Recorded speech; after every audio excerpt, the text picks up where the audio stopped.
हरे कृष्णा। भगवद गीता अध्याय 2 श्लोक संख्या 13। देहिनो अस्मिन् यथा देहे कौमारं यौवनं जरा यथा देहांतर प्राप्ति धीरस्तत्र न मुह्यति। जिस प्रकार शरीरधारी आत्मा इस शरीर में बाल्यावस्था से तरुण अवस्था में और फिर वृद्धावस्था में निरंतर अग्रसर होता रहता है, उसी प्रकार मृत्यु होने पर आत्मा दूसरे शरीर में चला जाता है। धीर व्यक्ति ऐसे परिवर्तन से मोह को प्राप्त नहीं होता। यहाँ पे भगवान बता रहे, जो ये शरीरधारी आत्मा है, यानी यहाँ पे शरीरधारी आत्मा का मतलब सिर्फ इंसानों से नहीं है। यहाँ पे भगवान जानवर, पक्षी, पेड़ पौधे सबकी बात कर रहे हैं। जितने भी आत्मा ने शरीर धारण किया है, क्योंकि पेड़ों में भी आत्मा होता है, जानवरों में, पक्षियों में भी आत्मा होता है, सबकी बात कर रहे हैं। ये सब जो है पहले बाल्यावस्था में होता है, यानी शिशुअवस्था में होता है। जैसे पेड़ का पहले अंकुर होता है, फिर पौधा बनता है, फिर पेड़ बनता है। इसी तरह इंसानों में भी पहले शिशु होता है, फिर थोड़ा बड़ा होता है, फिर किशोर अवस्था में आता है, फिर जवान होता है, फिर 40-50 साल का बनता है, फिर धीरे धीरे वृद्ध हो जाता है, फिर एक दिन वो मर जाता है। तो भगवान बता रहे, ये जो प्रोसेस है, ये कॉन्टीन्यूसली बढ़ने का जो प्रोसेस है, ये कांस्टेंट है, निरंतर है। निरंतर मतलब क्या होता है? जिसमें कोई अंतर नहीं होता, यानी वो कभी रुकता नहीं है, कांस्टेंट है, कभी बंद नहीं होता। तो अकॉर्डिंग टू साइंस भी हमारा शरीर जो है हर क्षण बढ़ता है, हर क्षण चेंज होता है। जैसे हज़ारों लाखों करोड़ों सेल्स हमारे शरीर में हर मिनट में ख़राब होता है, डैमेज होता है, हर मिनट में नए सेल्स बनते हैं। जैसे एक एग्जांपल देता हूँ, आजकल बहुत सारे टेक्नोलॉजी आ गए। फास्ट फॉरवर्ड कैमरा एक टेक्नोलॉजी है, जिसमें क्या होता है, जैसे मान लीजिए ऐसे कैमरा सेट कर दिया जाता है और उसमें छोटा सा बीज रख दिया जाता है मिट्टी के अंदर। फिर वो कैमरे को जब वो एक पौधा बन जाता है, तब वो कैमरे को फास्ट फॉरवर्ड में दिखाया जाता है। तो उसमें दिखाया जाता है कि बीज में से धीरे धीरे अंकुर निकला, फिर अंकुर ऐसे बड़ा हुआ, बड़ा होने का जैसे अंकुर बन गया, फिर ऐसे ऐसे पत्ते निकले, फिर छोटा पत्ता निकले, फिर दूसरा पत्ता निकले, फिर तीसरा पत्ता, ऐसे ऐसे पत्ते निकलते रहते हैं। और इसके अलावा जो फूल का भी दिखाता है, जैसे जैसे पहले वो बनता है ना कड़ी, उसमें जब फिर धीरे धीरे फूल बना, फिर फूल ऐसा खिलता है, तो वो प्रोसेस को फास्ट करके दिखाया जाता है। तो वैसे नॉर्मली हम आंखों से पता नहीं कर पाते, क्योंकि वो प्रोसेस बहुत स्लो है ना, इतना स्लो है कि हम देख नहीं पाते। और हम कौन उतना टाइम तक बैठे भी रहेगा उधर, क्योंकि काफ़ी लंबा प्रोसेस भी है। तो फास्ट फॉरवर्ड कैमरे में हम देख सकते हैं। तो इससे क्या पता चलता है कि हर क्षण वो बदल रहा है, हर क्षण वो बड़ा हो रहा है, इसमें चेंजेस आ रहे हैं, लेकिन हमारे आंखों से उतना हम पता कर ही नहीं पाते, क्योंकि प्रोसेस बहुत स्लो है। और हमारा जो आंखों का जो ऑब्जर्वेशन पावर है या कैपेसिटी है, वो भी उतना नहीं है कि हम उतना सटल चीज़ को पता कर पाए।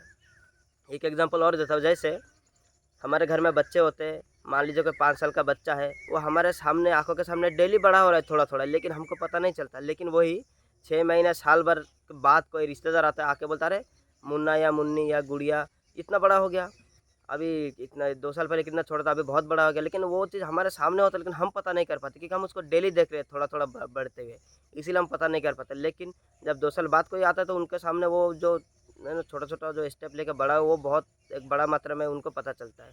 तो उनको ये पता चल जाता है, लेकिन हमें पता नहीं चलता। तो भगवान यहाँ पे वही बोल रहे हैं कि निरंतर चेंजेस आते हैं, इससे हमें घबराना नहीं होता, हमें शौक करने की कोई बात नहीं। जैसे हम लोग कपड़ा खरीदते हैं, तो हम लोग कपड़ा खरीदते समय ये थोड़ी मानते हैं कि ये कपड़ा जो है मेरा आखिरी कपड़ा होगा, क्योंकि इसके बाद भी हमको कपड़ा खरीदना पड़ेगा, क्योंकि हमारा जो शरीर है वो कपड़ा से ज़्यादा टिकता है ना, शरीर कपड़े से ज़्यादा चलता है। तो इसी तरह आत्मा भी शरीर से ज़्यादा, यानी बेसिकली आत्मा तो वैसे शाश्वत है। तो शरीर चेंज होता रहता है। तो जैसे हम कपड़े के लिए शौक नहीं करते, जैसे नया कपड़ा खरीदा, फिर कुछ दिन बाद थोड़ा थोड़ा पुराना होते होते होते तो एक दिन फट जाएगा, फिर हम फेंक देंगे। इसी तरह आत्मा इस शरीर को, शरीर को धारण किया है ना।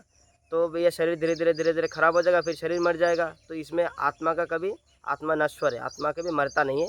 ये अर्जुन को बेसिकली भगवान बताना चाह रहे हैं कि तुम शौक किन के लिए कर रहे हो, क्योंकि आत्मा कभी मरता नहीं है। तो फिर शौक किन के लिए कर रहे हो? अगर वो मर जाएंगे तो नया शरीर मिलेगा उनको, अच्छी बात है ये। जैसे कपड़ा हमारा ख़राब होता, हम सोचते अरे वाह कपड़ा ख़राब हो गया, तो हम नया कपड़ा खरीदेंगे। तो ये एक मतलब देखने के नज़रिया होता है। पुराने कपड़े वाले क्या बोलेंगे कि मतलब जो लोग शौक करेंगे, अरे मेरा पुराना कपड़ा फट गया, और शौक करेंगे उसके लिए। लेकिन वही दूसरे लोग बुला रहे हैं, अब मुझे नया कपड़ा मिल जाएगा, मैं नया कपड़ा लूँगा, तो वो लोग खुश होंगे। तो दो नज़रिया होता है देखने के लिए।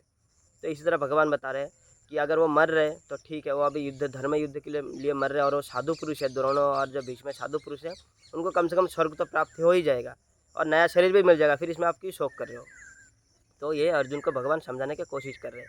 और साथ ही साथ ये भी कह रहे हैं धीर, यहाँ पे एक शब्द का भगवान ने व्यवहार किया है, वो है धीर। धीर का मतलब क्या होता है? धीर व्यक्ति वो होता है जो जानता है आत्मा के बारे में, आत्मा का जो नेचर है उसके बारे में जानता है, परमात्मा के बारे में जानता है, स्पिरिचुअलिटी के बारे में जानता है, आत्मा और परमात्मा के अंदर क्या संबंध है उसके बारे में जानता है। बेसिकली जो आध्यात्मिकता के बारे में जानता है, उसको धीर व्यक्ति कहा गया है। क्योंकि उसको पता होता है आत्मा कभी मरता नहीं है और आत्मा परमात्मा में बहुत ही मेल-जोल रहते हैं। बहुत सारा सिमिलैरिटीज़ है, जैसे आत्मा और परमात्मा दोनों ही शाश्वत है, दोनों ही नश्वर, दोनों कभी नहीं मरते। लेकिन फ़र्क ये है, आत्मा विभु है, परमात्मा विभु है और आत्मा अणु है। यानी परमात्मा क्वांटिटी में बहुत बड़ा है और जो आत्मा क्वांटिटी में बहुत छोटा है। लेकिन गुणात्मक दृष्टिकोण से एक ही है। जैसे समंदर का एक बूंद पानी और पूरा समंदर, जैसे अगर देखा जाए तो दोनों में केमिकल फार्मूला जो है ना, वो सब एक ही है। उतना ही समुद्र का पानी का एक बूंद जितना खारा लगेगा, पूरा समुद्र भी उतना ही खारा लगेगा। क्वालिटी में दोनों एक है, लेकिन क्वांटिटी में बहुत बड़ा है। एक बूंद तो मतलब कहीं भी गिरा दिया खो जाएगा, लेकिन समंदर पूरा दुनिया को डुबा सकता है, इतना पावर है। तो ये फ़र्क हो जाता है। और जीव जो होता है वो क्षर होता है, और जो भगवान होता है, जो परमात्मा होता है, वो अक्षर होता है। यानी वो कभी क्षय नहीं होता जिनका, लेकिन जीव का क्षय हो जाता है, जैसे हमारा शरीर क्षय हो जाता है। और जो हम भगवान के धाम को छोड़ कर के जो यहाँ पे आए हैं, हमारे ये क्षर की वजह से हम लोग आए हैं। ये प्रोसेस को भी क्षर कहा जाता है कि हमारा पतन हो गया है। बेसिकली भगवान का कभी पतन नहीं होता, परमात्मा का पतन नहीं होता है, लेकिन जीव का पतन हो जाता है। और जो हमारे जन्म है, हमारा कर्म है, ये भौतिक है, लेकिन भगवान का जो जन्म है, कर्म है, वो दिव्य है। भगवान का दोनों भगवान बताते भी, आगे बताएंगे भगवान अर्जुन को कि जो मेरे कर्म है और मेरे जन्म है दिव्य है, ये तुम समझ नहीं सकते, है ना। और जीवों के बस की बात भी नहीं है कि ये समझ पाए। लेकिन जो धीर व्यक्ति है वो ये सारा प्रोसेस को समझता है, वो शोक भी नहीं करता। वो जानता है कि एक दिन जन्म लिया तो एक दिन मरेगा। हमारा सेवा है, हमारा धर्म ये परमात्मा की सेवा करना, है ना, क्योंकि हम लोग भगवान का अंश है। तो हमारा जो धर्म है वो पूर्ण का सेवा करना। ये सब प्रोसेस को, ये सब जो आध्यात्मिक रूल्स रेगुलेशन, ये पूरा मैटर को जो समझता है उसको धीर कहा जाता है। तो हमें भी अगर धीर बनना है तो हमें सबसे पहले हमें अपने आप को समझना पड़ेगा। हमें अपने आप को ऐसे एक्सेप्ट करना पड़ेगा कि हम लोग आत्मा है, हम लोग देह नहीं है, हम लोग शरीर नहीं है। फिर जाके हम परमात्मा की सेवा करना पड़ेगा, सेवा हम कर सकते हैं। और अगर हम ऐसा करेंगे तभी हम जाके भगवान के धाम में हमारा जो शाश्वत रूप है उसको हम धारण कर पाएंगे। हरे कृष्ण।